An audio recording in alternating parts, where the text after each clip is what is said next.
Yo, Yo, hello guys, hello and guys, and welcome back. welcome And back. And tonight, tonight, this is this is Brett, and Brett, tonight and tonight I I will be will with be with Josh, and we're Josh, and gonna we're streaming the gonna game streaming the together. game together.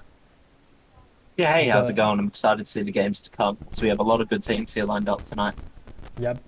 And tonight actually we have two matches. The first match is ING versus AT versus GNG.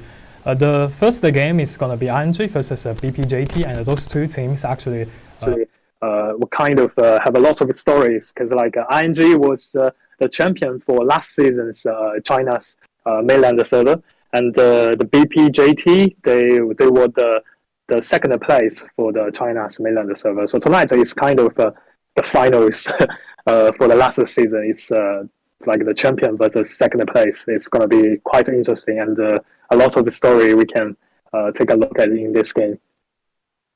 Yeah, absolutely. I think from both teams, we've seen pretty exceptional performances. I think both these teams only ever lost games to CNC, the reigning champions of the Asian division, obviously. And seeing both Yeah. of them performing at their best, you can only hope that you're going to be able to see that replicated tonight in the match against each other. Mm-hmm. And now let's jump into the map Bampick part. And let's see. We can see the ING actually they banned the hidden city and picked the harbor city as their attacking map. And for the BPJT, they banned the Helon Fjord and picked the harbor city too as their attacking map. And banned the kind of let's say what kind of units they banned? Chevaliers, the flamethrowers, and also the dagger axe lancers. And for BPJT, they banned the stalwarts and the halberdiers, and they picked the Metalton, and the IMGs they picked the Shenji Grenadiers. Those units, I mean, like it's quite popular for this time CBL, and those units are always like go banned on the list, right? Yeah, absolutely. It really does feel like ING have done their homework here. Yesterday, we saw CNC drop their first game of the entire tournament to BBJT with a very, very unique way of taking on the Sally Out method, where they took all those Chevaliers outside the gates and didn't really leave an answer open for CNC to really react. So really smart ban coming through for ING here. Yep. And tonight's game actually is from the lower bracket, so this game is pretty important for both of them. If they lose the game, they have to like leave the stage and fight back in next season. And if they still win the game, they have a chance to fight back for the big finals. Especially with the caliber of both these teams, you obviously expect both of them are going to be very, very hungry for the top four position. Whether it be Yep. first, second, third, or fourth, all these teams are going to be fighting really heavily for that. So expect fierce competition here. Yep. And I think for both two teams, ING, BPJT, like I mentioned before, they were the champion and the runner-up for last season's China's mainland. So if they gonna like, it's got like eliminated today, and the thing is totally unacceptable for both of them because like they were the champion and the runner-up. So tonight's game, I believe, it must be pretty exciting to watch. And the map they picked, Harbor City, actually it's like one of the most popular map in CBL, and it's also like the first map in Congolese Blade history. So this map, I think everyone knows this map pretty much about this map, pretty clear about this map. So all the strategies and all the movements in this map. So yeah, let's see how they're gonna play in this map tonight. Yeah, as you mentioned, this is one of the oldest maps in the entire game, especially when it comes to the CBL format. So it's a map that you see every team just about is very well rehearsed on. Yeah, Something that has been really fun, though, is that we've seen a couple of times there have been innovations on this map that we haven't seen in previous seasons. I'm not sure if they'll be able to pull something out of the hat like that, obviously, again today, but it'd be exciting to see if it does come to fruition. yeah. So I hope that today, tonight, we can see some like a brand new strategy in this map. Because like, I mean, like, pick a map that is the most famous or like the most familiar map for everyone. That's kind of risky because like all your strategies must be like pretty predictable for your opponents, and so you must be like inventing some new strategy and doing something new for winning the game. So I think tonight ING and the BPJT, those two kind of like the top two teams, and they must be have something really different for the game because like always will be pretty risky to play on this map. Yeah, especially with the Chevaliers getting banned away, that was the unique strategy we saw coming out of BBJT. So when it comes down to these two teams that are very, very evenly matched, when it comes down to individual player skill, it really is going to be up to seeing who can innovate better, who can find a strategy that's going to work for them on this map that's so well rehearsed and understood.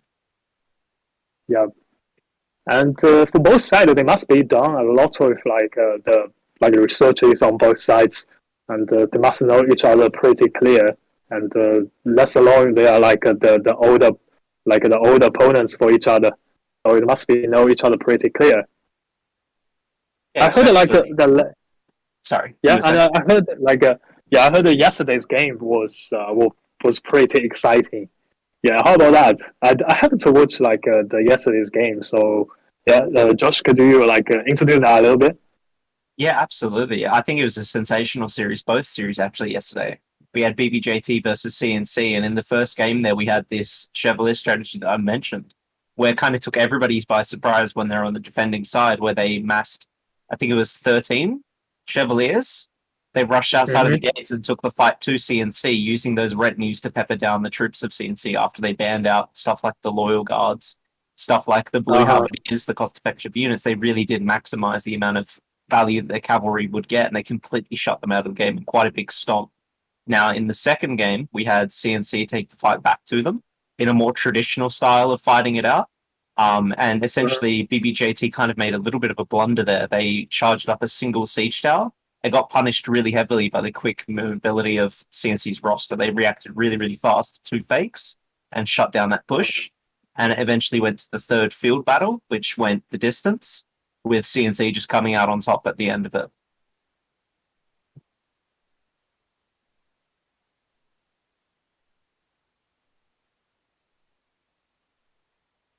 Yeah, going into this series, I really would expect to see something quite fancy out of BBJT. They've shown that they obviously have the capability to think about ways to attack these maps, especially with Harbour City outside of the current defined meta.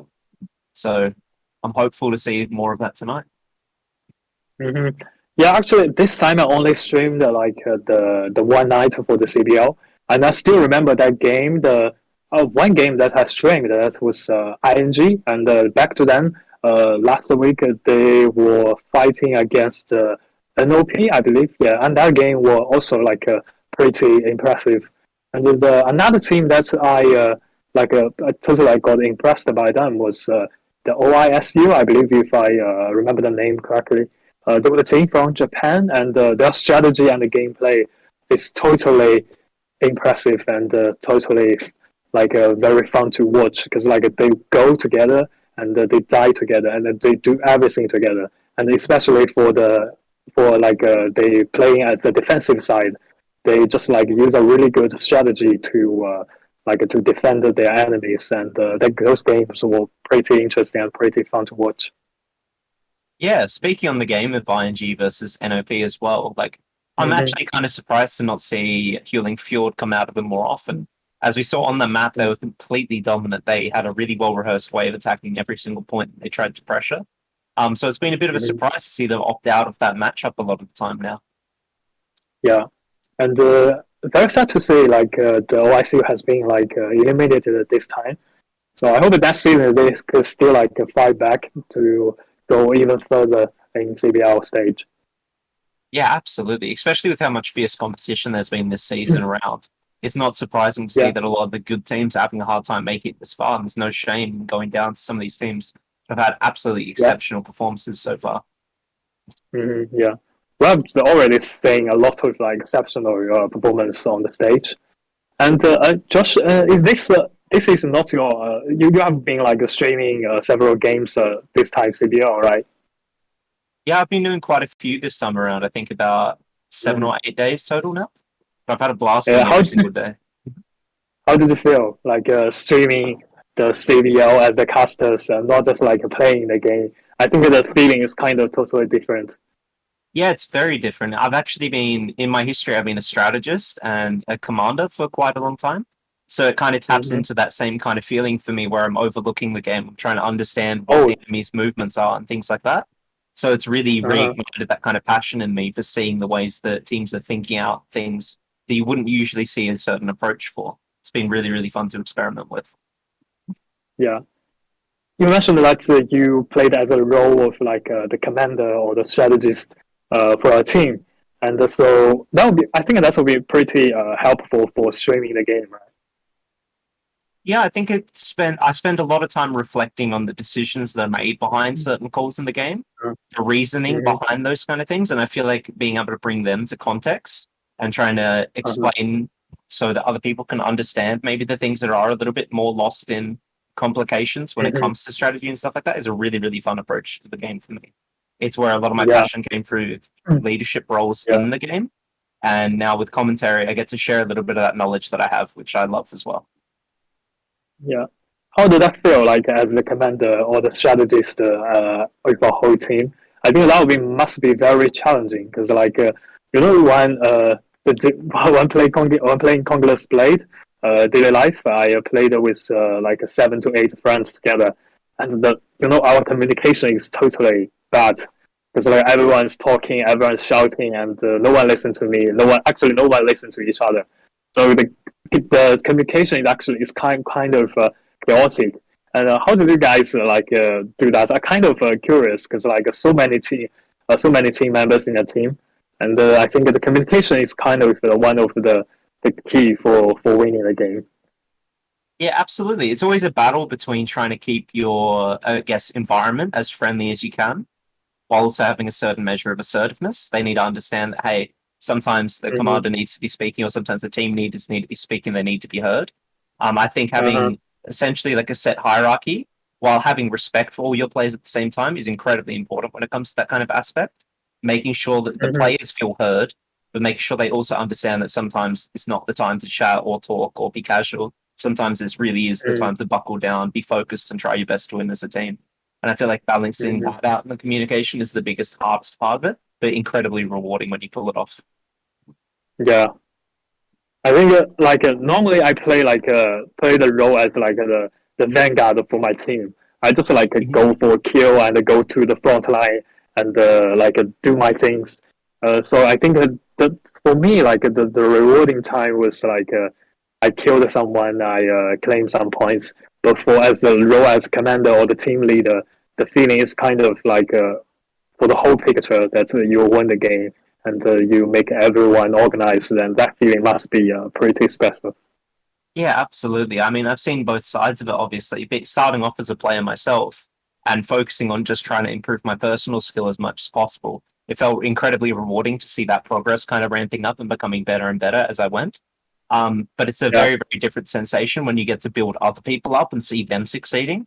I almost would say that Uh-huh. eclipses it for me. I really enjoy the feeling of seeing people that started playing the game under my tutelage or my mentorship that then Uh-huh. eventually either became as good or even surpassed me in some cases. It's awesome to see that happen. I'm really, really happy for people when they succeed in that way.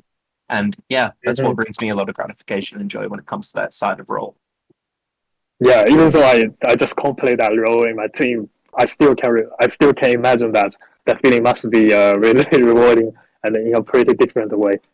And Yeah, for for sure. now, it seems like all the team members are pretty ready, so they're already in the room, and we'll be jumping into the game in a really quick way. So going into the series, is there Okay. any kind of predictions you have for the outcome? Yeah, I think ING will still like knock down like a BPJT. The reason Mhm. is quite simple. They were the champion, and I watched Okay. their last games. Yeah, and their performance was like pretty incredible. So yeah, I think ING will still win the game, but let's see. So I'm going to take the opposite side here. I actually think BPJT. I think after seeing their performance against CNC, I was incredibly impressed by them.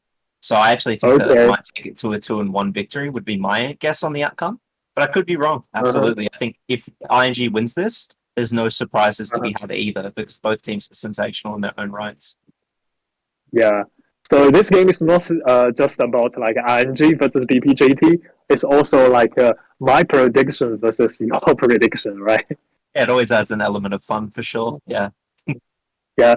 So now the first game is about to start on Harbor City, and the ING will be the attacking side first, and the BPJT will be the defender first.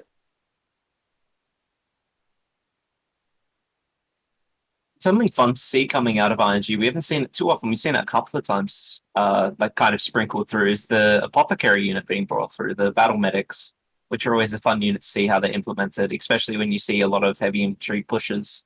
A lot of the time they get peppered down by their mortars, and having those medics there really mitigates a lot of that damage. Yeah, so now the first game already started, and the red side is attacker, the ING, and the blue side is defender, BPJT. So let's say we can see actually on the mini map we can say the ING they are trying so hard to push siege towers. Because like for this map, the point A is actually it's not that hard to take, especially when you like pushing siege tower in a really effective way, and you can take that point really quickly. Yeah, for sure. Usually the key to this map is to get a couple of siege towers up. Usually if you have one, it's a little bit of a trap. Very, very hard to push from. But the second you get that second siege tower to the walls, it opens up a lot more opportunity for the attacker's side. Yeah. And from the early game, we can say ING, they just like, they didn't save any of their champs and already used two of them to attack the artillery on the wall and also the enemies on the wall. That will be pretty helpful for pushing siege tower forward. Yeah, it's almost a necessity. As you see, a lot of the time, the teams, when they're defending this map, will use up, if not all, then normally almost all of their artillery just to defend these walls, to stagger as much time as they can out of these siege towers. As you'll see, they'll stall out the destruction. They'll get them very close to the walls, then detonate it finally when they have the safe gap. Something we did also see that I loved out of BPJT yesterday in their matches, though, was they saw that strategy coming into place when CNC were trying to wait to kill their siege towers. And they actually chose to shoot their own siege towers to detonate it earlier to get it respawning faster so they could send another wave in, which I'd love to see. And for now, the first wave of a siege tower pushing, I believe like one of them has already been destroyed by the defender. But it seems like the middle tower is about to mount on the wall. And very quickly, and they're still using champ to hitting enemies on the wall. Oh, that was so close, but still got like destroyed. Yeah, really well timed there from BBJT. They're making sure they get the absolute maximum amount of time as they can out of it. As we actually see, ING chose to shoot their own siege tower, as I just mentioned moments ago. Seems like they took a little bit of inspiration then from BBJT's strategy yesterday. And now we can say the main gate has been breached. And the ING players, the two of them already inside of the city and try to get to the wall. And let's say, okay, now they just retreated from the internal city, get back to the outside. And I believe they will be waiting for the next round of siege tower push. Yep, and it almost seems like BBJT might be expecting a little bit of a cav push coming in eventually, because they are positioning quite a few of those Madao on the staircase. And usually the reason why teams keep them there is so that they can quickly react to people coming through either that main gate or the side gate and shut it down ASAP. So interesting to see if ING is essentially going to fall into that trap, or if BBJT are going to get caught off guard by a heavy infantry push on this first point.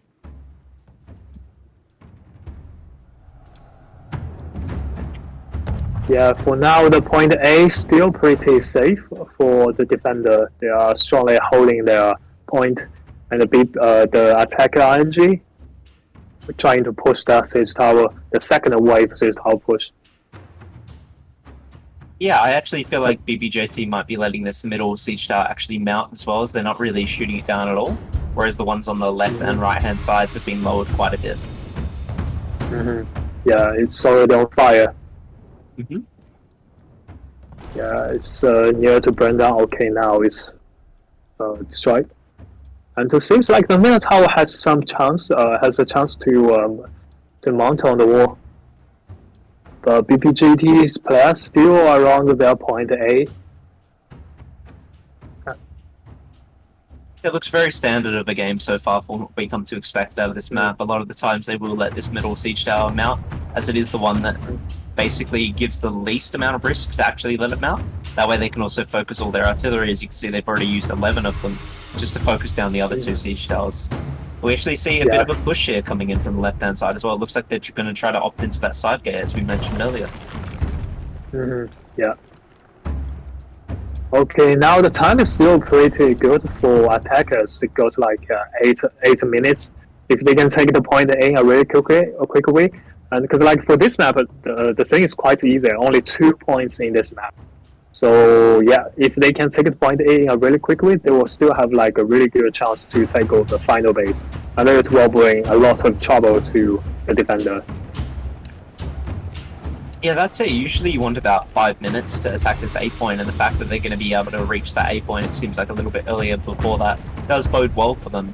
The other side of the things, though, is that they do still only have that one siege tower, so if this attack does fail on the lower ground, it's going to be a little bit tricky to get the other siege tower mounted to make sure they can mount a proper attack on it.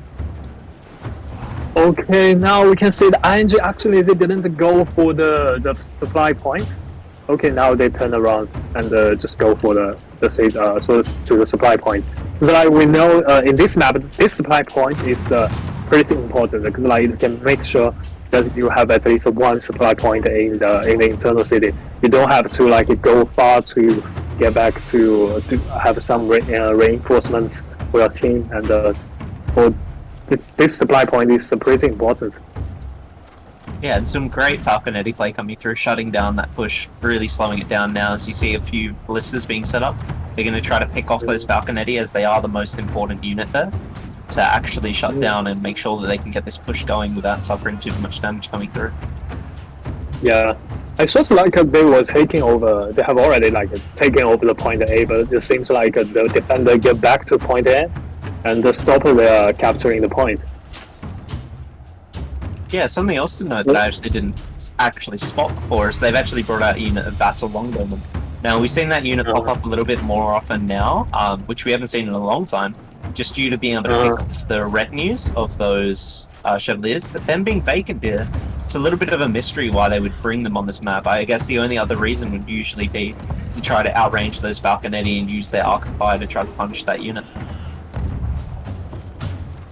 Yes, for now, it seems like the situation is not that good for the attacker. They got stuck here, and they cannot get close to the supply point, and also the point A is still safe for now. And the defenders already like set up some mortars on the wall and attack the enemies inside of the city. And like we mentioned earlier as well, it really does feel like they were trying to essentially lull BBJT into an attack here. But having those Modal already ready to go has really shut down this cab, as you can see them being trapped in the main gate, not really able to do much to help their team that's trying to push the supply as we speak. And for now, seems like the attacker has been besieged by the defender here. And the attackers, they're like the backup seems like it got stuck by the defender around the main gate, and they cannot get in. So for the internal city, seems like the defender totally outnumbered the attackers. Yeah, being able to catch that cav in the gatehouse and really stop them from coming through allowed the cav of BBJT, the Hussars that we saw there, to do a tremendous amount of damage, especially mentioning that there's no Fort Braccio to really brace and stop that Hussar charge coming through. It seems like they've done great effect with the counterattack from the defender's side. Okay, now the defenders are leading 100 units in the game, and it seems like this wave attack is successfully nailed down by the defender. So the attacker have to retreat from the internal city, and the time is only 4 minutes left. And like we mentioned before, it's going to be a little bit tricky, though, coming up this single siege tower. We're going to see BBJT move into position to really punish this. A big trap could come through here, though, as we see a lot of units moving into this line of fire. Yeah.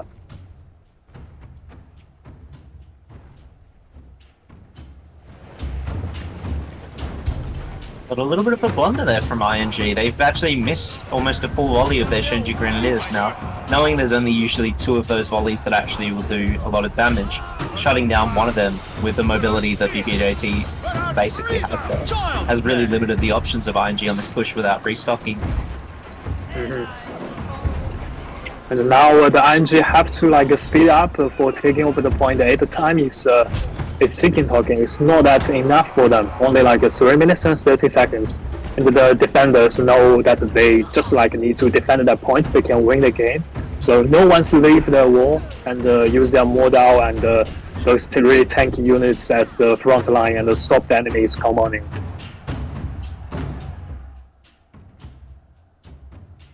And the defender is still there. And now we can see on the map ING players try to approach to the supply point, but seems like still some defenders there. And so for now, the point A and the supply point are pretty safe for defender. And the time is really good for them. Yeah, especially with this time being so depleted already, down to already the 3-minute mark, I really wouldn't be surprised if we see the rest of BBJT's members just fight holistically for this wall and just completely give the supply, apart from obviously those cavalry players. Yeah. Or you can say those model, they are trying their best to stop the enemies to come in. And yeah, they know this is a chance, and if they can win the very first game, this could be a pretty good start for them. Yeah, absolutely. It seems like they're in a pretty good spot here. Being able to hold back those units, use the Retariari, as well as the Shenju Grenadiers to really shut down that siege tower, has had huge amounts of damage by them. Yeah, very bold gameplay. And the BBJT, we can see some of the team members led several squads of cavalries get outside of city to charge down those enemies, try to get in. And I think it's a great option. Not only are they cutting off the resupplies, but they're also able to basically kill anybody who respawns with those white units left. If they were running double golds, they're already down to them already. So being able to be there, shut them down instantly, gives them that third death quickly. Yeah, so now the battle is happening outside of the city, and this is like a defender is lovely to see that, because like this is so good, because like their points are now pretty safe, and the time is just around 1 minute. So yeah, we barely can say BPJT have like a greater chance to win the game. Yeah, absolutely. Like options are obviously very dry for them right now, but it has been a decisive victory here in the hands of BBJT. It's going to be really good for them going into the second attack. Yeah. So the last 1 minute, and you can see on the screen is the blue team is everywhere, and only like several heroes still alive for the attackers, and for now one of them got like killed. Okay, one more got killed, and the defender is totally outside of the city. They know they have won the game, so it's time to enjoy the game now. Yeah, that's it. As we see a forfeit coming through from ING, as a lot of them are leaving the battle now, accepting that, hey, let's get on to the next game where we can try to avenge this loss. Yeah. So the defender, they're just waiting for the game over, and they'll like shout out to their first win in this match. So yeah, congratulations to the BPJT, the defender. They won the very first game on Harbor City, and yeah, and let's see the MVP from both sides.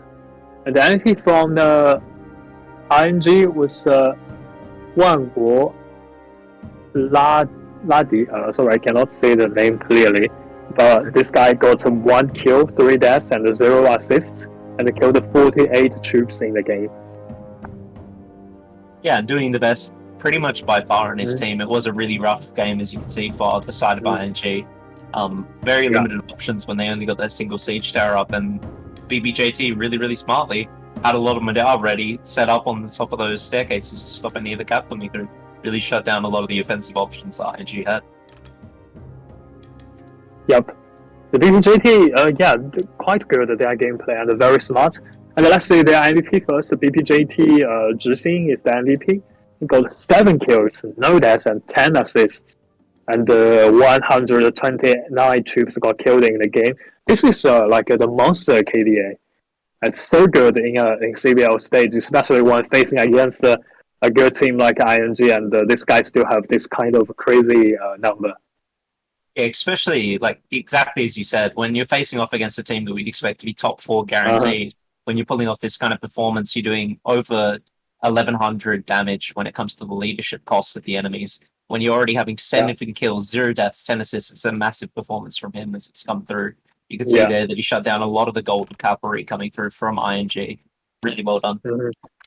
Yeah, and also actually we can see other team members are still were still performing quite good in the game from BBJT. A lot of them got over 3 kills but got no deaths and over 10 assists.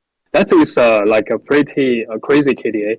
And also this is also kind of thing that implies the BPJT, they played really good in that game. Because for the early game, seems like I thought like the ING, they could have a chance to taking over the point A, and I thought the BBJT just abandoned their point, but they didn't, and they just leave make the point A. Yeah, you can take, but you just cannot go down. We still have some team members to watch it out, and so for ING, that is absolutely not any easy game for them. Absolutely not. I mean, I feel like it really was a bit of an uphill struggle for them this game, but hopefully we'll be able to see them flip it around when it comes to them on the defense. Yeah. So yeah, it seems like the first game, not just the BBJT won ING, also your prediction won my prediction. I think but I still think ING have a chance to fight back. So this time the same map, but they got a swap and different sides. ING will be the defender, and the BPJT will be the attacker. And still on the map Harbor City.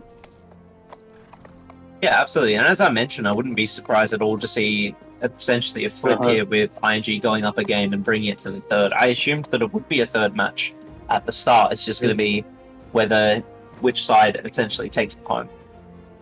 Yeah. I can imagine BPJT must be feeling so good. It's very incredible feeling because BPJT was a runner-up for the last season. It's the China's mainland service, and ING was the champion. And this time they just kind of took the revenge and won the game. And they have make the half progress of it. And if they win this game, and they will be totally win the whole game. And that feeling must be very good. Yeah, you can't help but feel like there must be a little bit of rivalry there, obviously being the runners-up, being so close to taking home that victory for the first place. You can tell that they're really hungry for that win over ING here. Yeah, and I heard also in the last season's China mainland service finals, and the final were pretty intense. So it means the both teams were pretty close to each other. And this is also, I think, is bad news for ING because they were when facing an opponent that were pretty close to you. If you lost one game, the second game could be pretty difficult for them. Especially when it comes to those close kind of contests, being down the first game is a mental hurdle for a lot of people to get over. And it's really down to who can actually keep their mental in check, who can overcome essentially the difficulties that are going to be proposed to them the next game. Yeah. And see if ING has a trick up their sleeve on this attack. Sorry, on this defense. Yeah. Yeah. And also I saw the comments our audience seems pretty impressive. Pretty impressed by the KDA that the BPJT's MVP got 7 kills, no deaths, and 10 assists. A crazy number actually. Especially it reminds me of playing some traditional sports playing basketball or football. Even though you performed pretty well in your training or when facing against your classmates or friends, you'll be playing good. But when facing against in a really high level match, and you can still play as yourself and do things really good, that is a very difficult thing to do. It's very incredible. Yeah, when the pressure's on, you really get to see who are the real champions when they kind of push themselves through that kind of diversity and adversity and try to come out on top. And obviously, he did a sensational job of that the last game. Yeah, I always impressed by those good teams, even though so much pressure on their shoulder. they still can play really good, and that is amazing. And it's about your mentality and about your like how to deal with your nervousness and those things. Quite impressive. It's something that really makes those star players is having the ability to take those nerves, take that kind of anxiety that you have going into a big match like this, and using that for your own benefit, being able to harness that energy, funnel it into focus, into determination to do well, and try to excel in the role that you're given by your team. It's a mark of a champion. Yeah, and if you were the captain for the ING, because you play the role as the captain or the commander for the whole team, what would you say to your teammates chill down guys, and let's go for the second game. I forgot the first loss. Yeah, I think the most important thing is to remind the team that, hey, listen, we're just as likely to win the next one as we were the first one. Obviously, things went wrong. We'll figure them out as it comes later on. We don't need to worry about that now. All we got to do now is focus on the next game to come.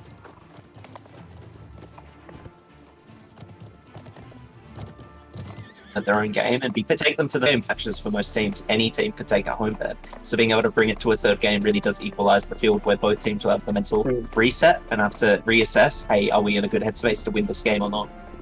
Yeah, it's so for ING now it's all about move on and do their best and take a deep breath, and then they can just go for the second game. I saw a very interesting comments hosts have so nice voice.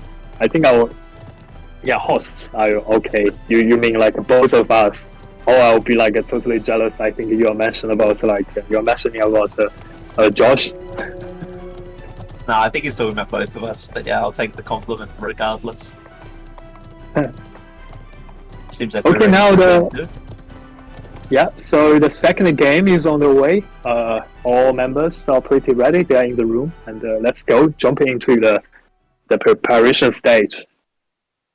Still on the map, Harbor City, and they go swept and different sides.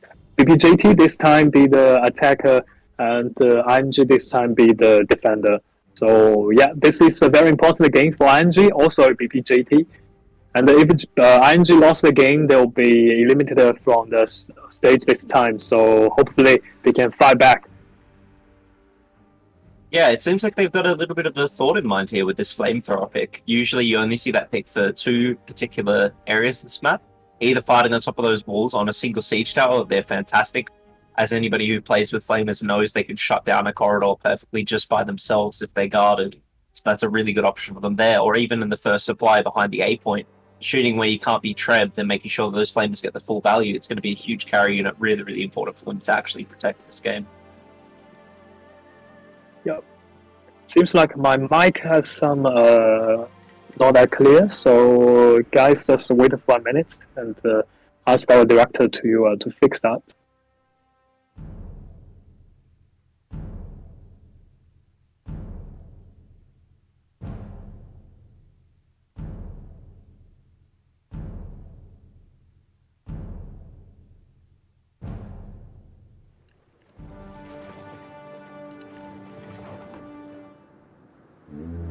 Okay, now the second game is on, and still on the map, Harbor City. Yeah, and something interesting out of the Chinese mainland teams is that we've seen a lot of them using the Palace Guard, which are not a common unit in the meta currently, in the Asian division at least. You see a lot of teams like CNC not opting to bring them, instead sometimes bringing units like Berserkers and stuff like that as a substitute, but it seems like the Chinese mainland teams really do favor that Palace Guard unit as being quite strong for its cost. Yeah. Yeah, the interesting is because for CBL, we can see the players or the teams from different regions, and they have totally different understanding of the meta and the gameplays, and that is also one of the biggest reasons. And that's why we're so into CBL. It's a lot of fun to watch. Yeah, especially with the inclusion of not only the Chinese mainland this server, but the previous server having the Europeans come over and take place, or the NA players even.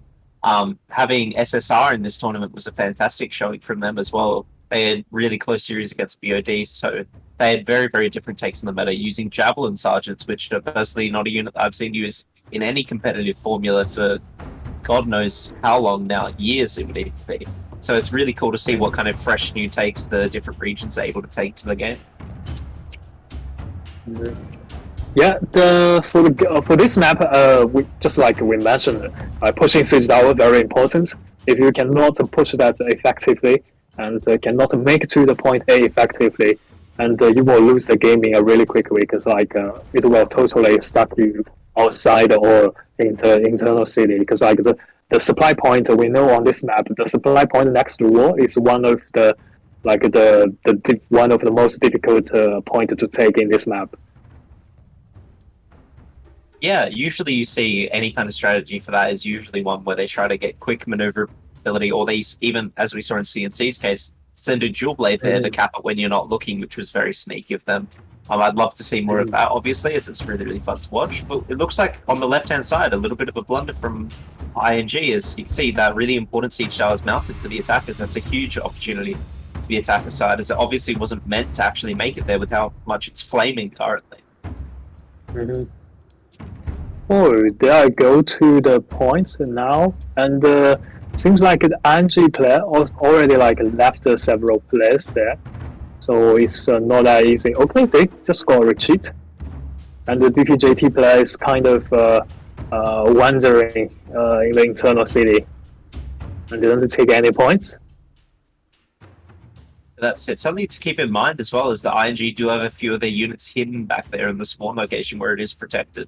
It'll be interesting to see if they're essentially just keeping them there as a bait for them to come through this side gate and then try to flank them with those units. Yeah. Maybe, BPJT just want to take that as a bait, or just like take a look inside, like what's going on there and what kind of like units you put around those points, and that would be a very good information for that team. Yeah, something that is really telling is if BGBJT are able to actually scout the fact that these staircases are not at all guarded and they're guarding it instead underneath the scaffolding over there on the A supply, it's going to be quite tricky for them to hold a main gate push if that comes through. So that might be an option for BBJT on the attacker side to try to keep something in their favor. Yep. Okay, it seems like one siege tower already like mounted on the wall. So it's a pretty good news for BPJT. They make it in a really quick way. Very good for the early stage of the game. Yeah, as you can see, a lot of their members are actually up on top of this siege tower. I'm not quite sure why so many of them are up there this time.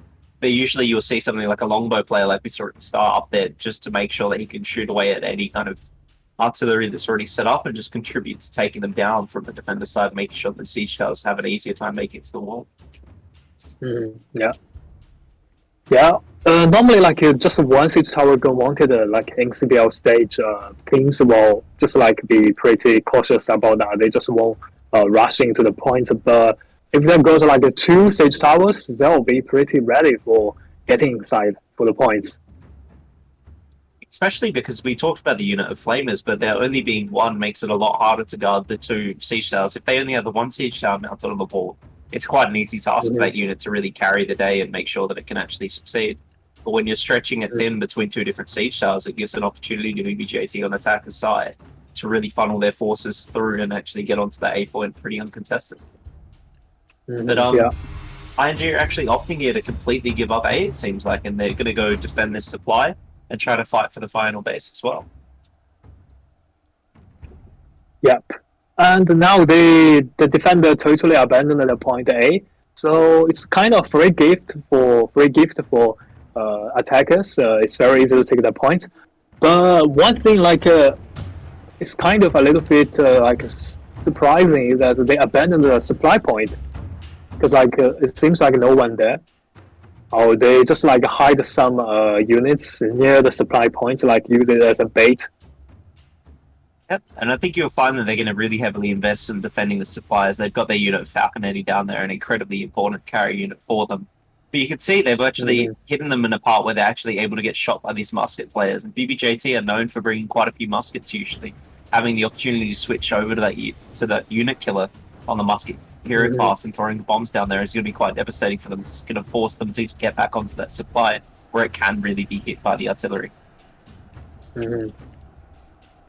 Yeah, and the BPJT now is pretty cautious, and this using the artillery to do some damage first, and then they will choose to get close to the enemies. They know there are some like ambush out there. Yep, and a really risky thing here for ING is you can see where they're setting up their flamers, they're already getting hit by that artillery. It's really, really well played for BBJT. Obviously, they've rehearsed this spot quite a lot. As you can see, the mortars are coming in like trebuchet shots, basically raining down hell upon all the units down here over ING.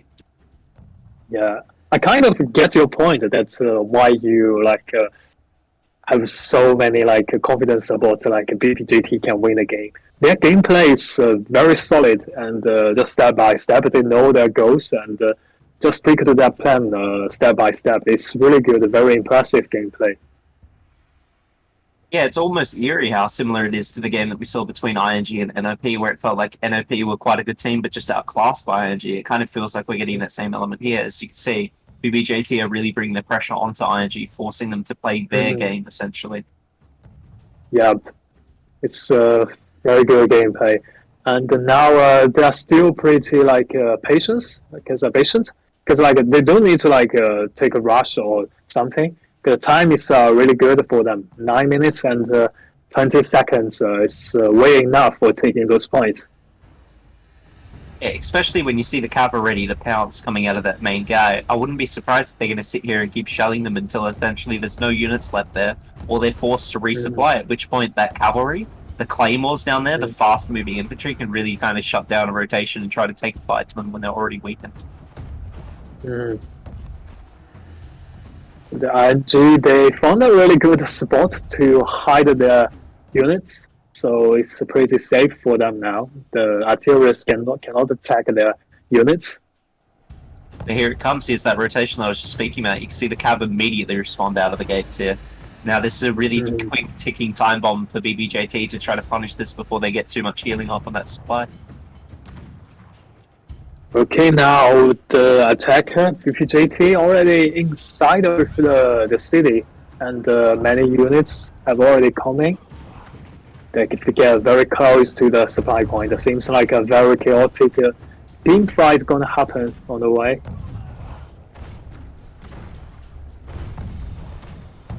Okay, still goes some champs, and the Metalitoids from attackers keep attacking the enemies.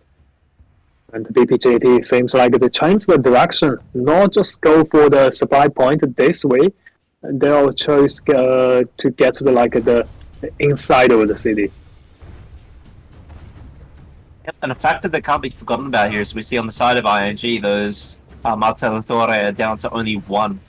They've essentially been shelled by the BBJT ones in return and almost completely eliminated now, which opens up this supply on A.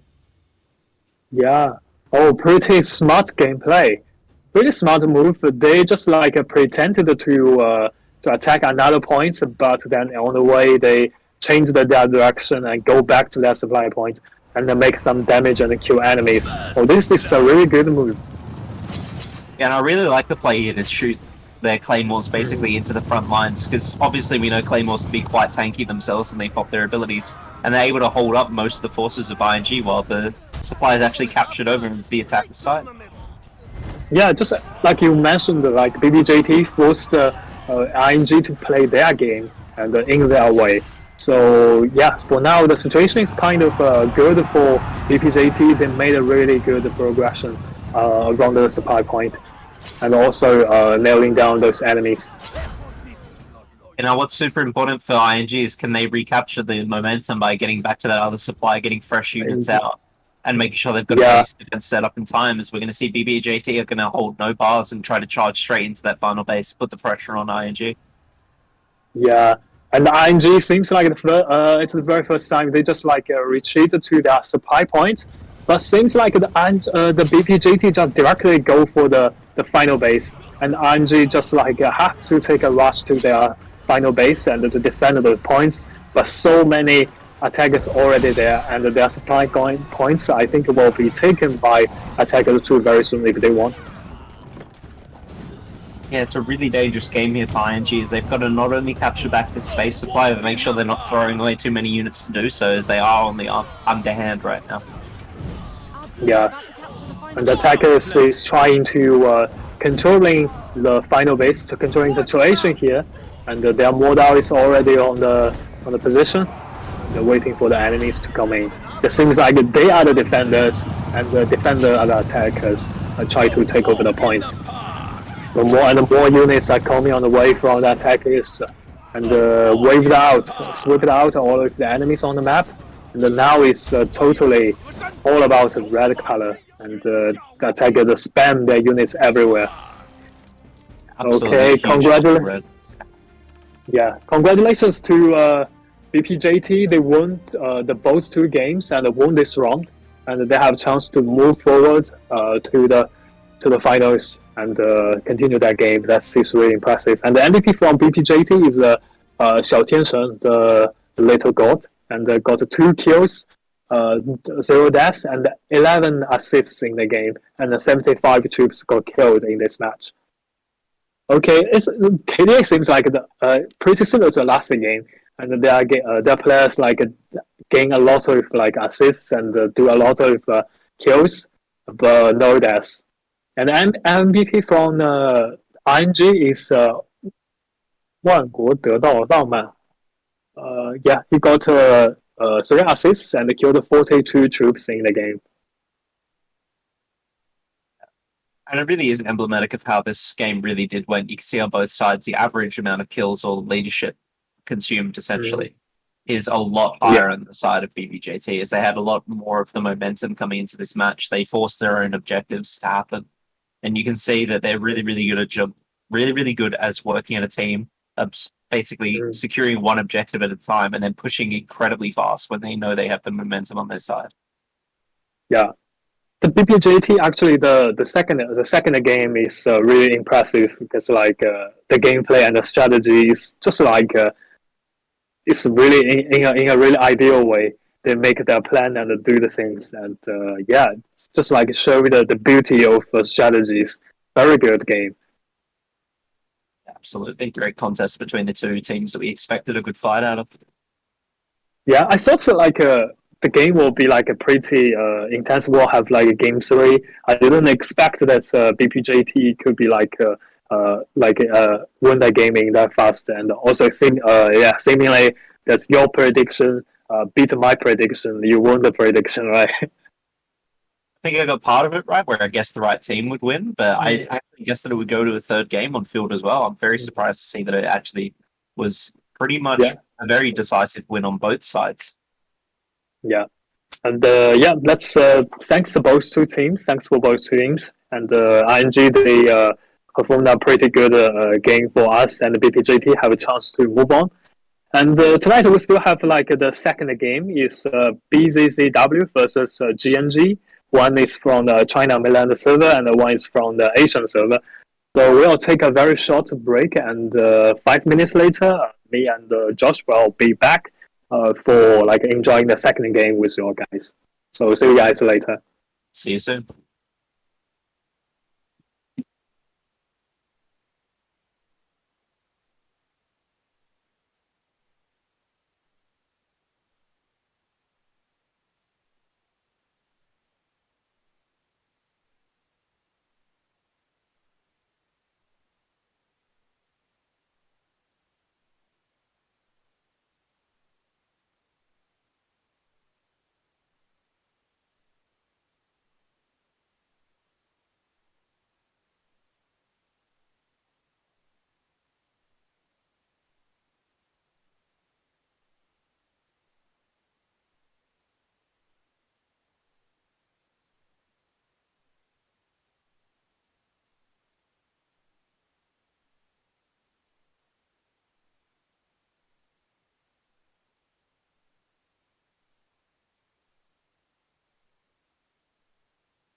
Yo, welcome back.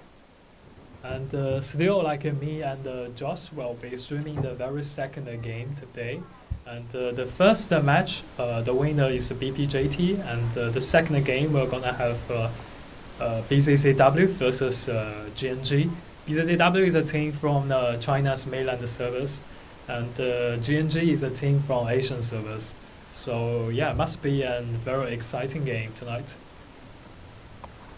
Especially being a game that's already played out. We've already seen these two teams face during the tournament, in which GNG did emerge the victor, and they knocked BZZW down into the lower bracket. Now, meeting back up, we know that BZZW are going to be hungry to avenge that loss, and it's going to be cool to see what they have in store for each other here. Yep, it's like as you mentioned, like this is also a game from the lower bracket, so the match is pretty important for both sides. They have to win. It feels like the win or go home match for both sides.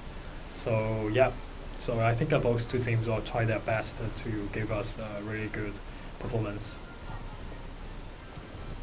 Yeah, absolutely. Speaking on the maps that they've actually chosen as well, we'll see a Kuruk Castle coming out as a ban for the side of BZZW, and on the other side we've seen Harbour City being banned for the side of GNG, with both teams opting into fueling forward as their attack and defense.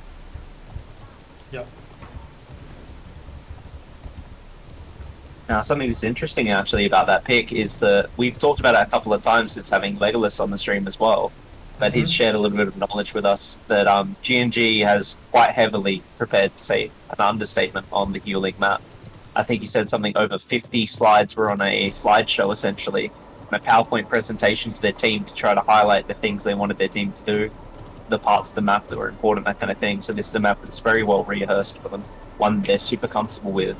And obviously it's the one that originally BZZW and GNG did also meet on. Yep. So about like Legolas, yeah, every time when I heard his name, I always think about the like in the last season. Actually, I had an interview with him. I asked him like, what is the secret sauce of winning a game? He said like, it's all about taking a shower before the game. So yeah, it's pretty interesting. Yeah, it's funny when you think about somebody who's got the kind of status that Legolas has in the community as being the longest serving winner of any kind of community. When it comes to this game, he's won pretty much everything you can win, just about. He's not only incredibly humble, but very simplistic in what he expects of his team. He expects them just to do what they're told well. And usually he has a very, very good headspace about, hey, listen, we've just got to keep a clear head. We've got to make sure that we're feeling good going into the games, not stressing too much, you know? Nobody should be overwhelmed. Everybody should be prepared, and that's what we have to bring forward. So when he talks about taking a shower, I'm assuming it's that kind of vibe where he wants everybody to just kind of take a shower, decompress, just be ready for what's to come.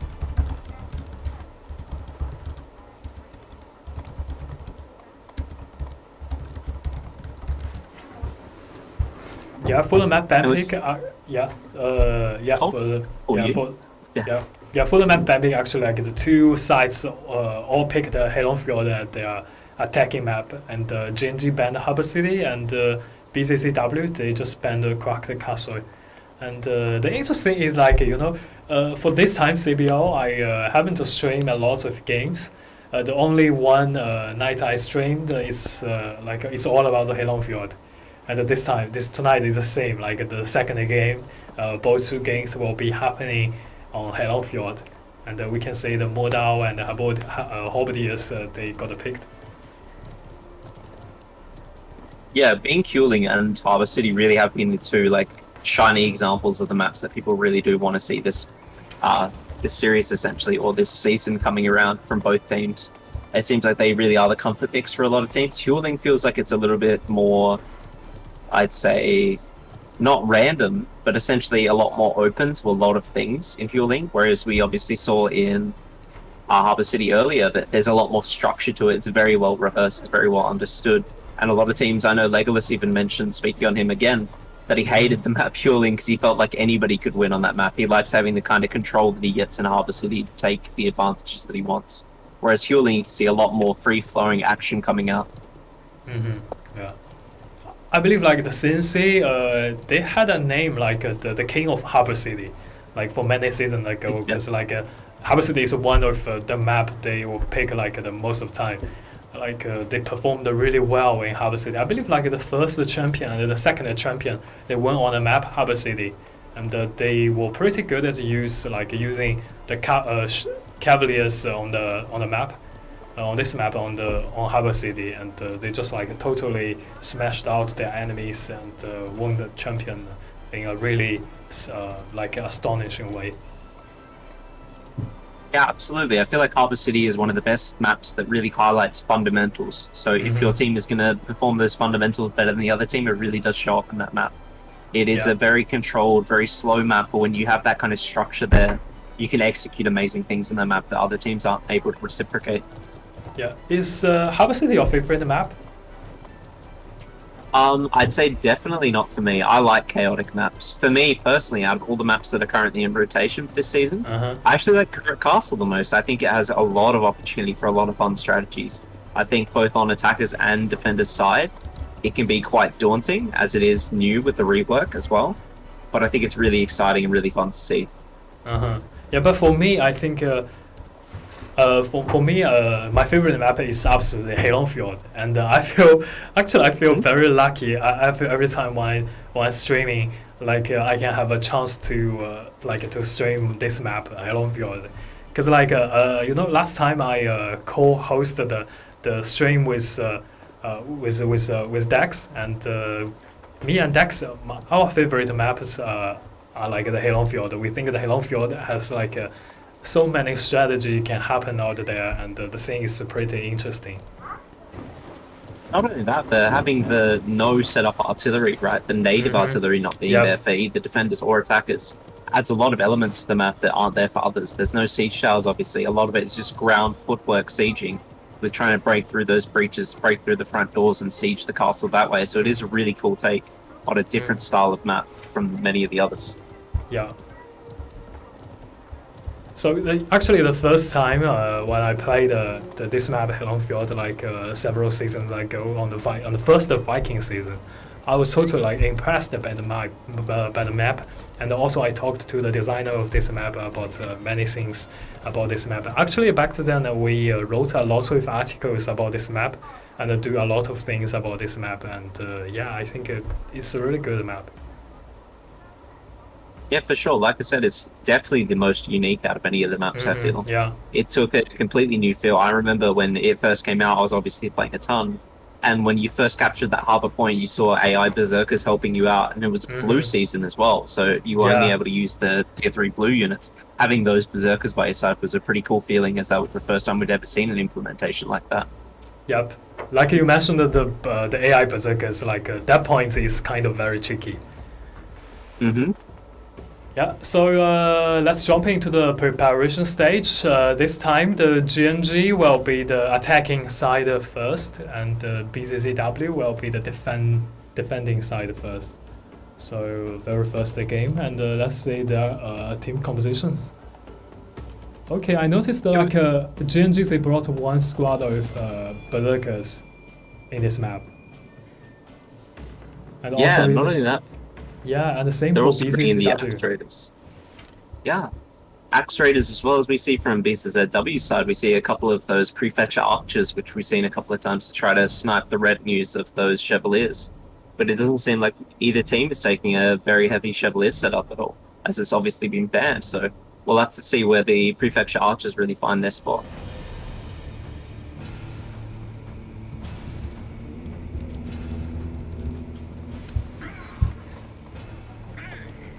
Yeah, and again, thanks, Josh, thanks for being with us tonight. It's really fun to streaming the game together with you. Yeah, absolutely. It's always fun to have somebody to essentially have a view party with, whether that's with a live audience or with just the boys or the friends around you. It's always fun to have that kind of experience. Yep. And now the very first game of this match is on. And in this map we can say that there's no siege towers and no setup artilleries out there. So it's very easy to breach in, to get inside, to get close to the point. Yeah, it really is all about these like tight roads that you see. Oftentimes, we see a lot of units being hidden behind the shot blockers. Like we can see on A point, you'll usually see a lot of units hidden behind those tents where they can't be trapped, where they can't be hit by artillery just as easily.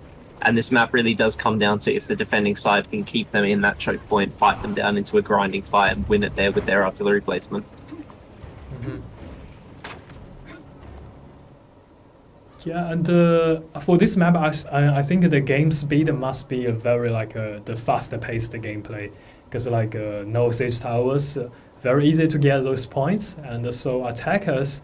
It seems like this time, for the red side, they just like pick the point A as their first target, but same time some of their team members that get close to the point B try to distract the attention from that point. Yeah, and something that is really iconic on this map, as we've seen a lot of the times in the CBL here, is that you see a lot of the times in CBL specifically, not in your Siege games or not in your rank games, is they're opting into shooting down both of the breaches, either the one at A or B. This sort of makes it available that they've got a lot of options when it comes to breaching through. If they decide to go with B, they've got two options of attack rather than one, which is where you see a lot of teams struggle, is if they get choked into that single entrance, they can't find out other way through. Yeah. And when playing this map, how would you like make the decision for taking over point A first or taking point B first in your daily matchmaking? Okay, in daily matchmaking, I actually think it's a very different approach. I feel like in daily matchmaking, anything's possible. I think the most important part for that is just working as a team. If you're able to go 15 people at A or B, it's usually a really good sign, because in obviously the daily matchmaking, the organization levels are a little bit lower than in CBL, or at least that's what we'd expect, right? Yeah. So I feel like there are a lot of options. I really like a B push. I know it's an unconventional strategy. I know that it's not optimal in the eyes of a lot of the players. A lot more players favor the A side, as it is actually a better side to push for attackers. But B often presents a really big surprise for a lot of people. A lot of people don't actually opt into defending B because they assume that everybody's going to go A. So there's that kind of fun mind game there for the players in matchmaking to kind of balance out, hey, are we going to surprise them near enough? And are we going to be able to pull it off? Or are we going to get stuck here in the worst position possible? So it's kind of a risk-reward kind of situation. Yeah. But when playing the game is a different story, right? Yeah, absolutely. Yeah. Yeah, so for now, let's back to the game. Let's say seems like attackers, they pay close attention to the point A, and all of them, like nearly all of them, are trying to get through the gap, to get close to the point A. But simulated defenders pretty ready for that. They've already left some like units outside there to block the way, to prevent the enemies coming in. Something really smart. I actually mentioned this yesterday in G&G's game where they unfortunately lost. Is I liked the fact that they would push these aggressive pushes, but I didn't like the fact that they were leaving their artillery not firing. You can see here they've actually got one pike member back there firing 4 mortars at once. What that's doing is it's making it so that when the defenders come into this funneled fight, when all the units are bunched up, that's the perfect opportunity for these mortars to punish it. Yeah, but that is pretty good and very impressive gameplay. And I think for now, for the attackers, they just go for the point B. It seems like the point A, the movement around the point A is just a bait. Yeah, we quite often see baits on this map. A lot of the time we actually bait B into A, but obviously here we've seen the opposite. And what's really important here is they're able to capture that supply next to B, guaranteed they can get the reinforcements they need to push quickly onto A and recapture. Yep, because and also if, like the point B, I think is a very good choice. Because like we know there is a supply point behind the B, and if you can take the point B, you have a greater chance to take over that supply point, and that will be very good for taking over the point A. Yeah, especially with capturing one of these points, either A or B, it creates a lot of leverage into attacking the other point. So usually you'll see teams like we are right now just completely conceding that point entirely, defending C or home. Yep. So in this map, actually, for the defenders, you are always like making the choice, and also same for the attackers. You make the choice, like choose A or choose B, and if you lost one of them, and that will be the game will be pretty tricky for you. And also we know for the point C is also kind of like unique, because like for the point C it's on a platform. And if you want to go to that platform, you need to walk on some stairs, and those stairs are totally like unavailable for Cavaliers for Cavaliers, so cavalries. And so if you want to use cavalries to charge down the enemies on the platform, that is impossible. You need to have have very chaotic team fight with your enemies on the platform above the point C.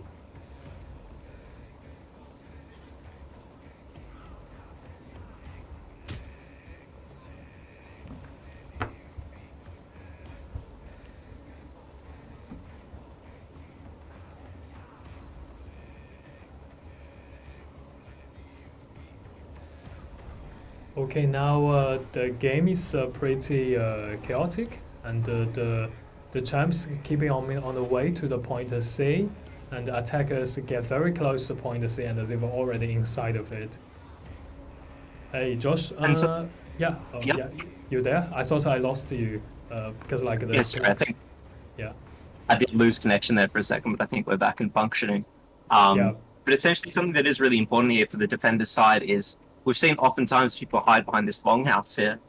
And if GNG are well rehearsed on this map, as we mentioned, they've got a lot of practice, they're going to be able to execute a lot of important mortars here to shut this down. Yeah. So I feel like on the defender side, it's really important for them to say, hey, listen, we've already got a lot of them placing their artillery.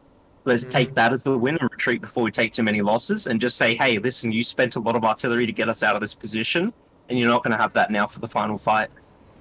Yeah.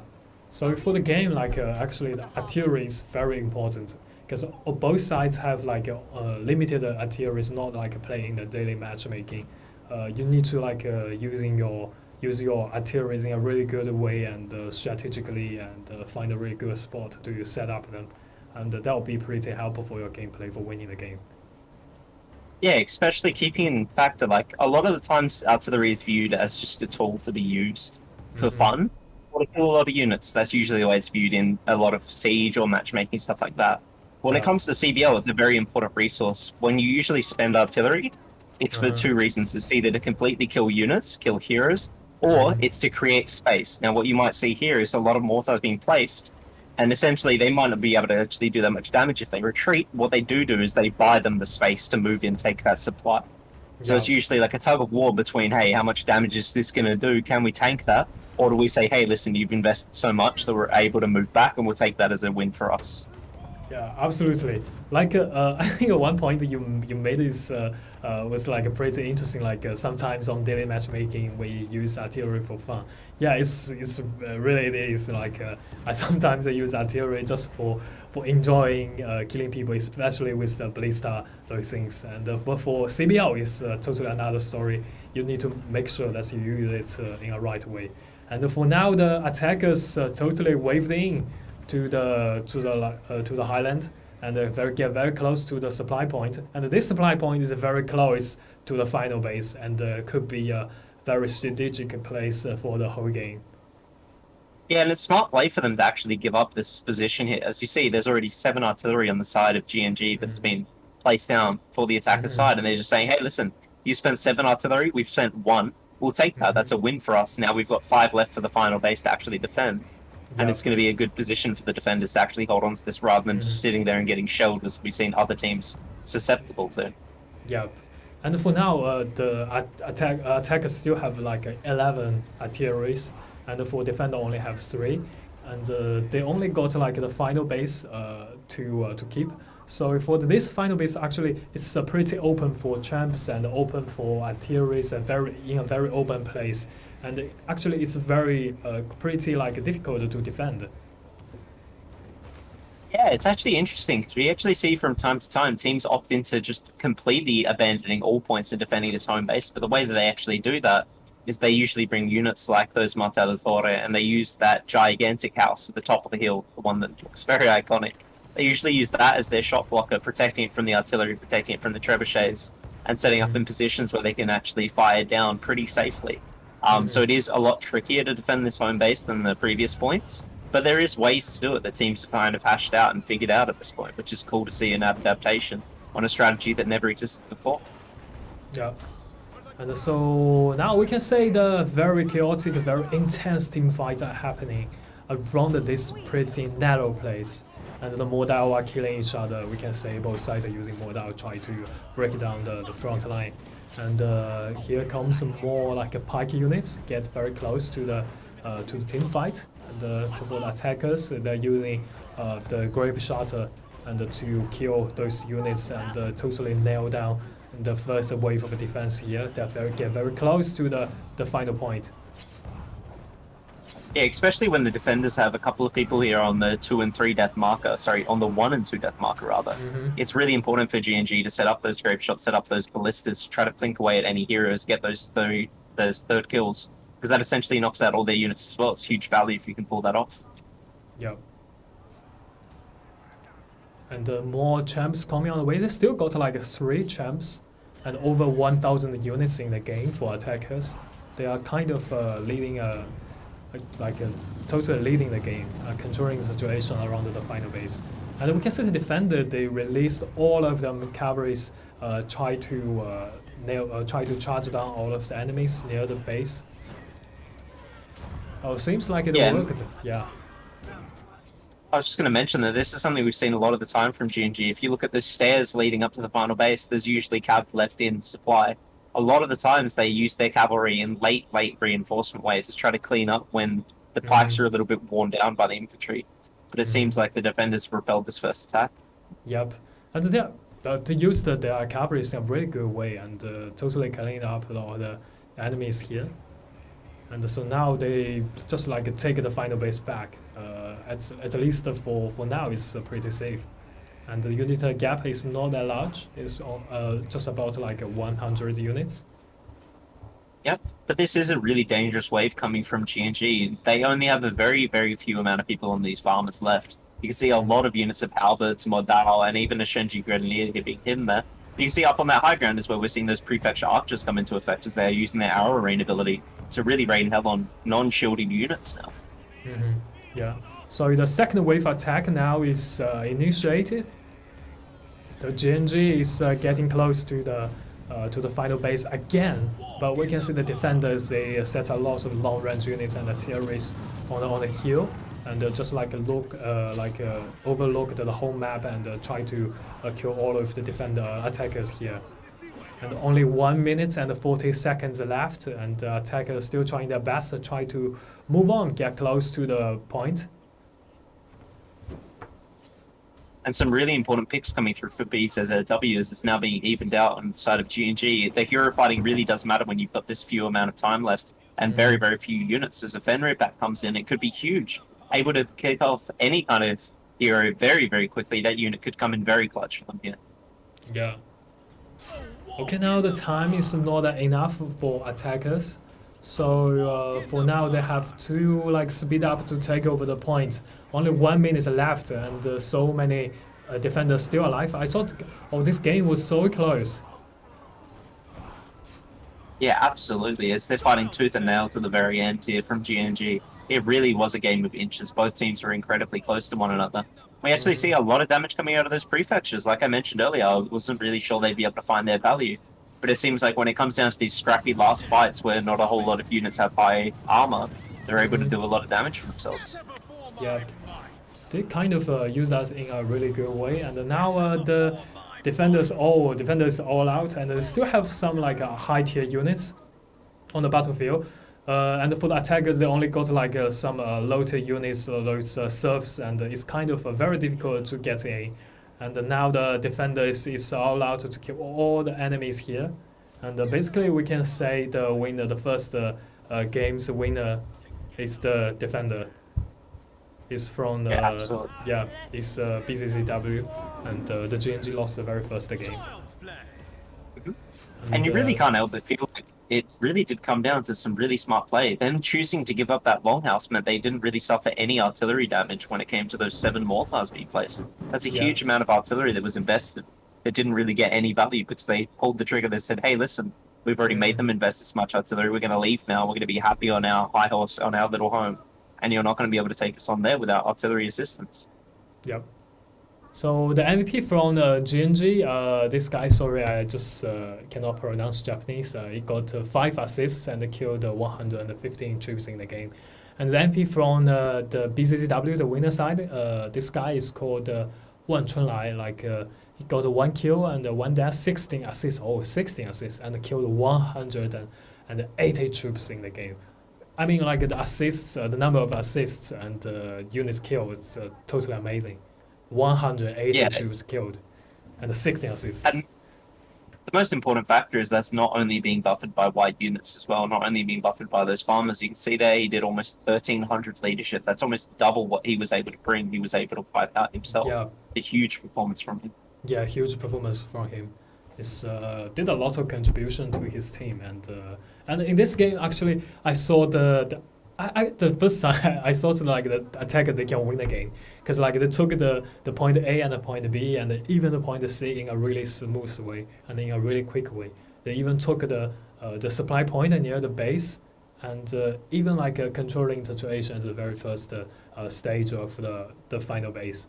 But the defender they did a quite good job. They used their cavalries in a really good way and swept out the battlefield and make it time for their teammates to have some reinforcements and get back to the final place. And that is really good, a very impressive gameplay. Yeah, really well done from the defenders there. It felt like a lot of smart play coming out of there. A lot of not having to commit too much for them on their side. A lot of holding back a lot of things in reserve, which is not traditional from what we see a lot of these teams do. But they were able to execute it well and make sure they could shut GNG out of that game. Yeah, so for this game, we can say like, yeah, the mentality. And for me, I will be like thinking about the mentality because like for me, if one playing this kind of game, I lost like the 3 points in a really quick way, and even and for the enemies, they even like controlling my final base. I will be like a little bit panic. But for like BCCW, they just showed us like in a really good way to fight back and controlling the situation and put them back, get back themselves together.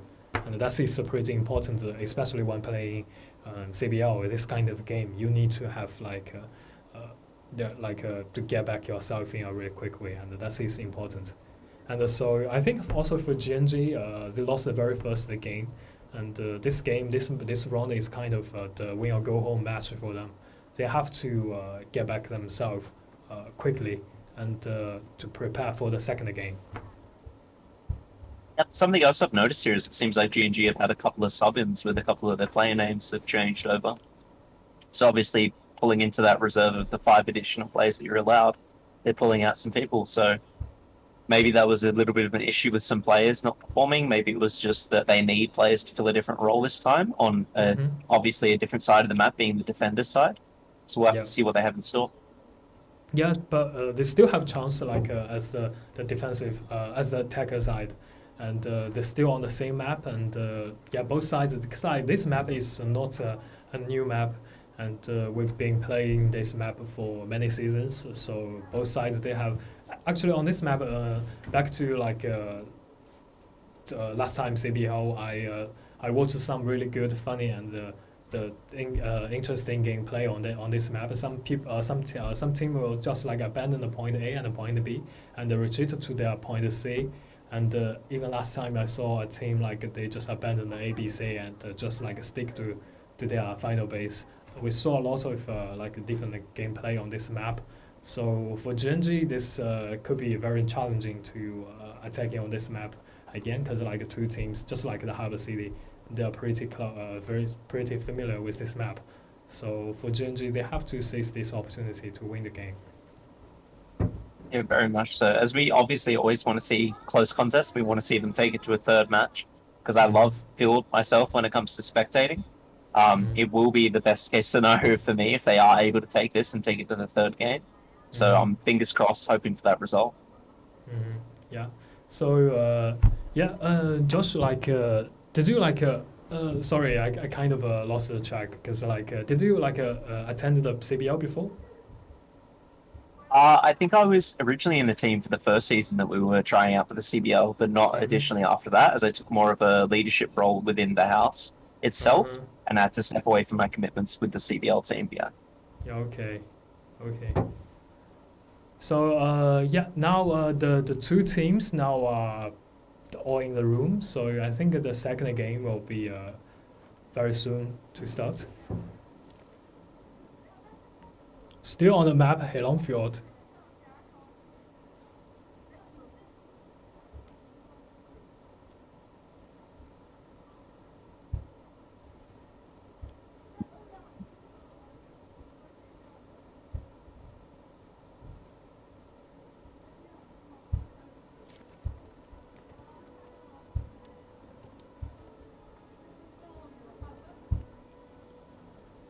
It's actually gets very close to the finals of this time CBL.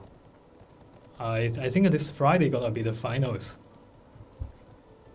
Yeah, I believe so. It should be a fantastic game whoever ends up facing up against Yeah. CNC. Obviously, with YY being the closest contest, I feel like out of the team so far, they've been an exceptional team so far. A newer team as well. A lot of them are new to working, not necessarily new to CBL, but new to working together as they have had a merger between TKT, who were the runners-up last year, or sorry, last season rather, and Ace, who have always been a phenomenal team as well.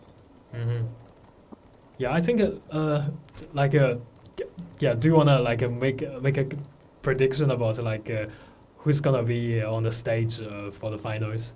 I think I feel like I'm going to since it must be there. Yeah. I think CNC and YY are my two picks for the final teams.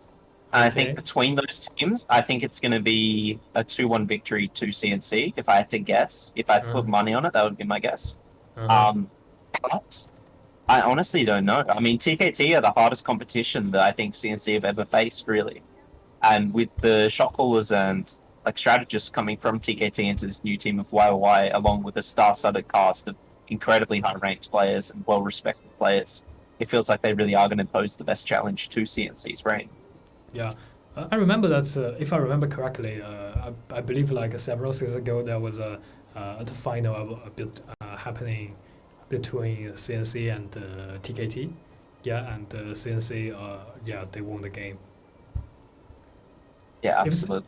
If CNC won this time's champion again, this is gonna be their 7-time championship. That is amazing. Yeah, it's pretty incredible to win anything that much, let alone an international tournament where you're having now people from all around the globe competing.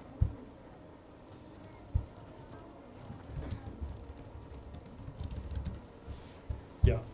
So yeah, it's just like you mentioned, it's not an easy thing to do. Like do something like consecutively win the champion 3 times in a row. That is amazing and absolutely amazing. Yeah, and something that's obviously like a point that I feel like a lot of people wouldn't actually know without exposure to it. It's usually after having that kind of incredible success on reaching the highest goals that you have, whether it's in life or in games, you usually tend to have people that essentially want to relax after that. They go, hey, listen, I've achieved my goals. I'm good, you know? I'm happy to retire. I'm happy to take it easy from here. But as you've seen with CNC, every year they're like, no, it's not enough. We're coming back and winning it again. And they've got that kind of hunger in them. They kept that kind of hunger in them for a long time, which is impressive in itself. Yeah, it's very important to maintain that hunger for the game, for winning the game. Because we know like a lot of like traditional sports, like teams there will be like winning 1 or 2 championship. There will be like okay, let's take it easy and let's take a break, and there will be like won't be the champion again for next season. But since they like doing this all the time, they enjoying the game but also win the game, and that is very amazing and very remarkable.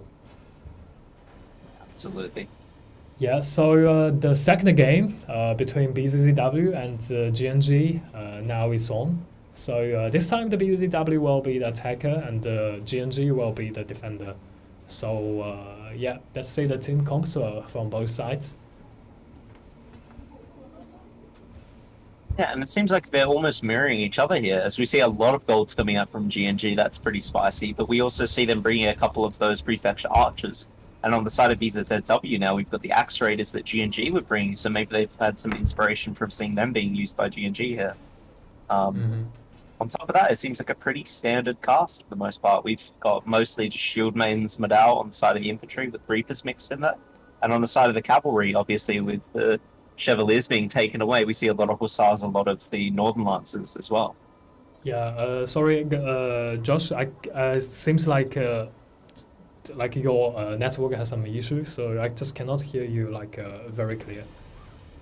Okay, give me 2 seconds to try to fix that. Okay.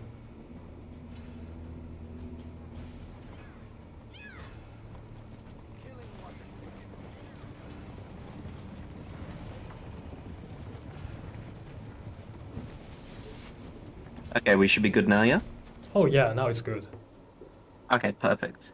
Yeah, and Something else I wanted to. Mhm. yeah, and I saw comments about Josh is truly a brilliant co-host. Thank you guys for inviting him. I appreciate that. Yup. And also, Uh, yeah, since we won, we'll win 2-0. Yeah, yeah, we got a big fan of CNC here on the no comments. surprises there. I feel like it's a Yeah, pretty easy time to be a CNC fan, no matter what time of year it is, with the amount of success that they achieve. yup. Just like my Discord name, no surprises. So, Yeah, that's yeah, it. yeah. So yeah, the second game is on. BCW, the attacker, yeah, they've already like destroyed the gate here and all around the point B here. And let's say if they will go for the point B first or the point A. Yeah, that's it. Oftentimes we see teams try to feint the B. They're going to poke their little heads in. They're going to see what's there. And if it's too light on the defense, they'll call for a massive rotation and then maybe even a rotation back to A to see if they're faster than their opponents. But it seems like here they're just kind of opting into saying, hey, listen, we see how heavily defended B is. We're just not even going to bother. We're going to go for that A push now. But actually, as I mentioned that, they're making me eat my words. Here comes a fake through, as we see a lot of people rotating back through to B again. Yep, yeah, we just like saw the game. I think the last game, yeah, last game was like that. Yep. Really utilizing those fast moving infantry. You see the axe raiders there are incredibly fast. You see the shieldmen, which are the fastest moving infantry in the game. Having those units there really affords them the opportunity to do this kind of play. Yeah, this game is pretty important for GNG. They just cannot lose the game anymore. And BCCW seems like all of them. Oh, they would just like go for the point B first, and then they just turn around and then go for the point A. It's kind of Yeah, they're strange, almost actually. Actually, I think the point B is very not that difficult to take, but I don't know why they just like changed that direction to back to the point A again. Yeah, oftentimes you'll see from these high level teams they choose to actually fake quite a number of times because every time you're faking, the enemy's going to be a little bit slower to react because they're going to think it's the last fake. So it essentially becomes a little mind game between the teams to say, hey, who's going to give up on rotating fast first? And seeing that, obviously, we can see now that they're pushing in on that B-side breach. Yeah, it seems like it's another fake again. They just came back to the point A or point B. Yeah. But a Yeah, huge so- amount of momentum. And as you can see, a really important factor here is that the B-side supply is actually being captured by a dual blade. Now, even if he doesn't complete that capture, him just stepping on there is stopping any kind of healing. It's stopping any kind of resupplying. It's really, really important. Yeah, sorry, just like I can't hear you again. I'm not quite sure. It's okay for the stream. Like I think our audience can hear you. Just me, just cannot hear you clearly. Oh, okay, no trouble at all. Yeah. So for now, the point B is now is kind of controlled by the attackers. Attackers, more of them are coming inside to the city. The fights are now happening. The fights are happening on the wall. Yeah, it's really smart for them to actually fight over here on this B side. As you can see, if you look at the artillery count, there's only one single grape shot set up to defend this B point. Meanwhile, over in A, they've got the 4 set up there. So them being able to take out this B point means they're going to be able to nullify the 4 other grape shots of the defenders. Or sorry, grape shots and mortars of the defenders, which is a huge win for the attackers' side because the defenders obviously are limited to only 1 per player, being 15 total, whereas the attackers have double that number to utilize.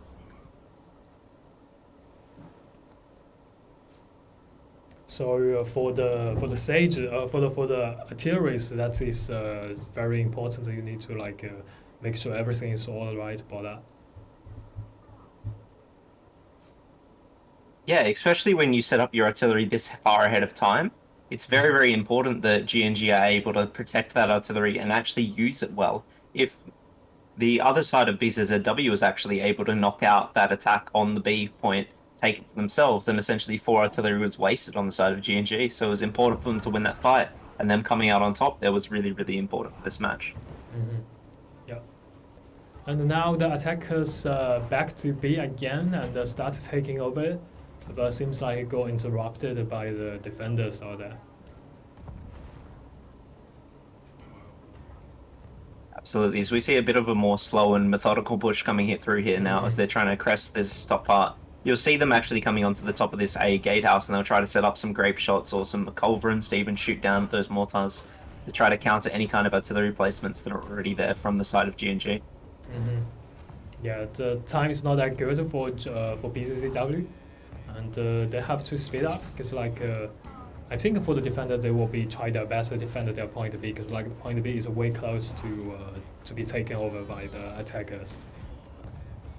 Yeah, absolutely. I wouldn't even be surprised to see the rest of the artillery from the defender side being invested here. It's really, really important for them to hold on to this. As you can kind of sense the blood in the water here, with only 2 minutes left, they've got a lot of opportunity to shut out the game here on these first 2 points, if they can just manage to make sure that that B point isn't captured. So now A is all about the attackers here. So yeah, not so many defenders out there. They're just like a one squad of cavalries trying down those enemies, but failed. And then now A is taken by the attackers. And very soon, I think they can take over that point. Okay, now they just use their cavalry to charge down the enemies on the gate, on the passage, and try to sweep out all of them. And as we saw there was an incredible charge coming through from those monastic knights going down that little bridge there. It actually shut down about 3 units of different cavalry in one. So that really is the beaming shine of hope there for BZZW to capture these first 2 points. Yeah, players said, our audience said your voice in stream is fine. Yeah, just for me. Okay. It's not that clear. No, that's fair. We'll have to figure that out the next time then. Yeah, for now, the point A is already taken by the attackers. So attackers they are just like march on for the harbor points, and also go for the point C, because like the point A is if you take over like the point A and the point B will be totally available to take, and they will just take the time to take the point. Yeah, it really is looking good for BZW after they captured that A and B point. Obviously, we saw G&G invest a ton of their units there. And with a lot of time now back on the table for them, G&G are looking pretty sparse on their units. It's looking pretty dire for them now in the return.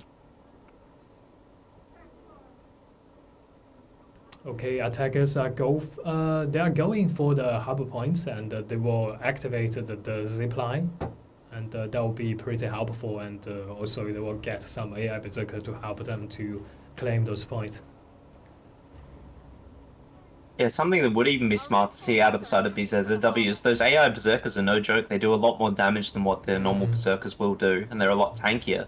So when you know you're up on unit count, being able to utilize them and actually push in, especially when you know the defending side is so low on artillery, might be an option for them to create an opportunity here for themselves they wouldn't otherwise get on a different map, obviously.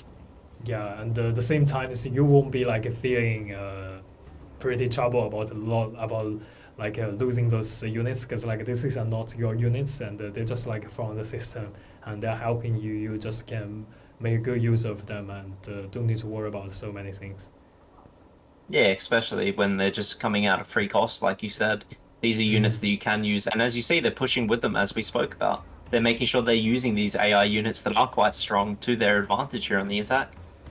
Yep.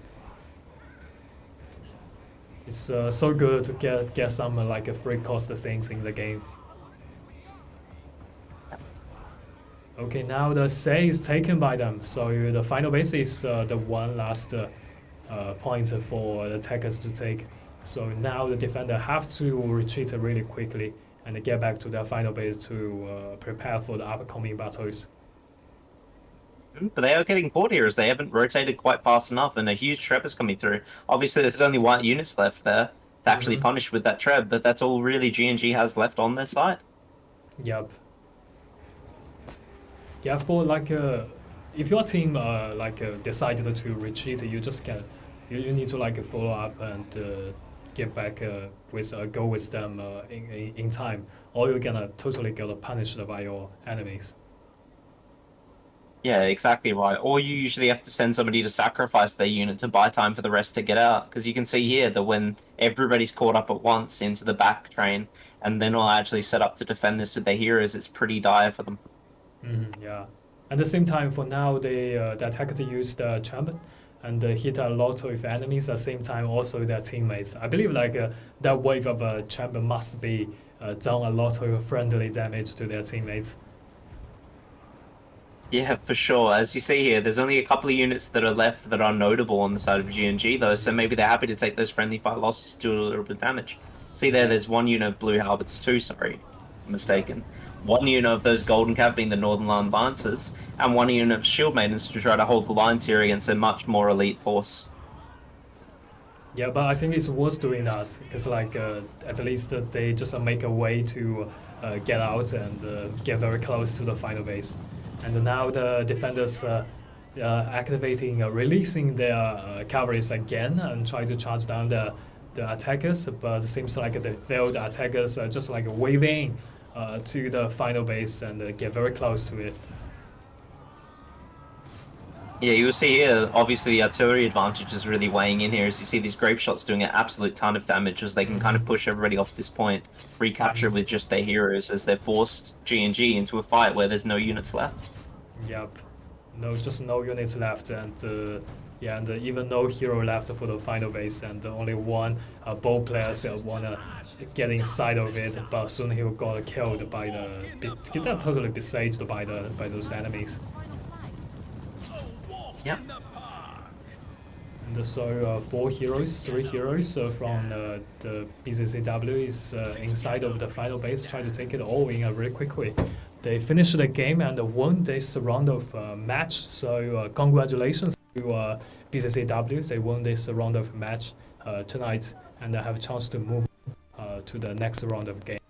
And I believe it's a fight against the Iron, the team. I think there will be a fight against BPJT, at the next round. So and it will be a tough match for them. It's going to be an exciting one to watch, that's for sure. Yeah, the MVP from BCC is Wan Chunlai again. This guy, he beat the MVP again and got 1 kill and 16 assists. Still got over 100 units killed, 155 or 45 troops got killed in the game. And for G&G, sorry, I cannot pronounce Japanese, so sorry about that.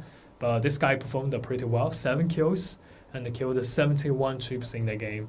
And especially, it's not just about some low tier units, killed a lot of high tier units, like the 65 high tier units in the game. That is pretty remarkable and did a lot of contribution to his team. That's it. Being able to take out 57 Shield Maidens in one game is no easy feat. Yeah.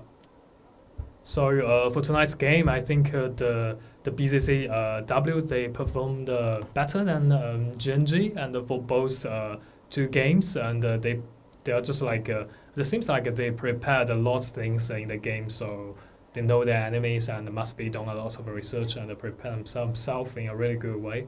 Yeah, they deserve the win.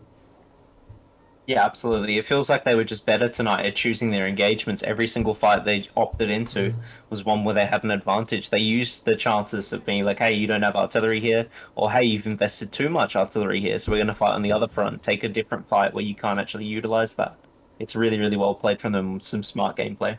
Yeah, well played for all of the teams tonight. And even same for ING and G&G. Even though they lost the game, they still performed pretty good tonight and gave a lot of surprise for us to watch that kind of beautiful games tonight. Yeah, absolutely. Thank you for the teams for their performance. It's been a pleasure to watch. Yeah. So so that is pretty much all the games for tonight, and we're very happy for having Josh tonight with us together. Thanks, Josh, thanks for coming.